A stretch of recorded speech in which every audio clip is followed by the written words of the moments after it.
Longing for more space, no neighbors close by, and some privacy? Then you're likely looking for a rural property. Rural properties can vary significantly. You could be looking for something less than 5 acres that is mostly just a yard, or you could be looking at 20 plus acres with a yard, barn, bush, pasture, you name it. Despite these differences, they all have common changes from city and town living. In this quick 4-minute video, I will discuss 7 of the most common changes from town and city living that you may not be aware of, so that you will be more knowledgeable and confident when starting to look at rural homes to purchase. Knowing what to look for and the differences between rural and community living can save you not only time, but money and stress. Being informed about what you need to live in these areas and the changes you may not be used to can be super beneficial when taking the time to even scroll through these different rural area listings, so you know what to expect and know what questions to ask once you're there, to ensure no surprise issues or costs come your way once an offer is made. Number 1, your why. Why do you want to move to a rural area? What there is appealing to you? Do you just want more space and privacy for less money than city living? Do you want to be more self-sufficient and have your own animals and large garden? Can you work from home, or will you still need to drive to work? How far from amenities are you willing to go? Really thinking about and answering these questions can help narrow down what you're actually looking for in a rural property. Number 2, water services. If you live in a city or most towns, you will have city or municipal service hookups for water and sewer, and if you're lucky enough, natural gas. Depending how far from a community you're wanting to live, municipal water could be available or already available to the property. If it's not, you're looking at either a well or cistern for water. A cistern is a holding tank where you will need to have water hauled to the property, and a well is a natural underground source for water. Be sure to check the depth and integrity of the well and have water testing done to see if it's drinkable or potable water. Number 3, sewer services. Rural properties will not have city or municipal sewer. They will have a holding tank and either an ejector or septic field.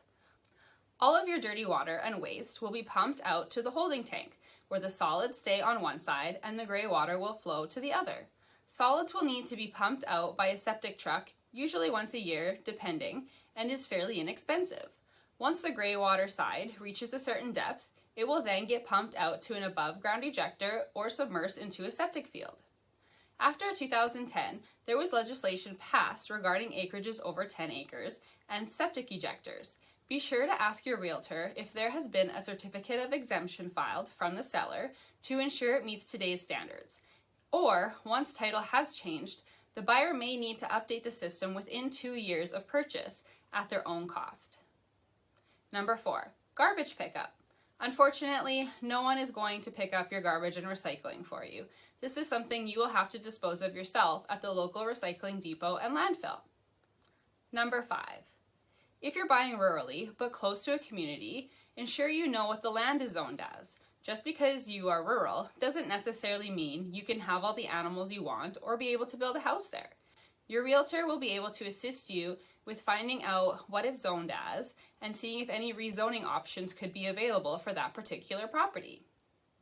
Number 6, if you have kids, another important thing to note would be the bus routes and catchment areas for specific schools and divisions.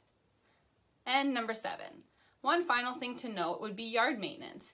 If you have a long lane or a large driveway, how do you expect to clean it in the winter? You may want to consider the cost of a small tractor or an ATV with a blade. In the summer, you may want a riding lawnmower for large yards and a tiller for your garden. Larger properties usually come with the need for bigger equipment for maintenance, something to consider when planning your budget. Hopefully, you now have a better idea of some of the differences between community and rural living. Rural living definitely isn't easy, but can come with so many perks. If you enjoyed this video, be sure to stay tuned for my next video, where I give some great tips on living outside of the city in general for both rural and small town living.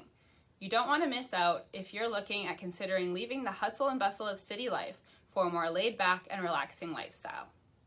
As always, if you have any questions about buying or selling in the rural areas of central Manitoba, I'm always happy to help navigate you through. It doesn't need to be stressful. I'd love to help lead you the way home. Until next time.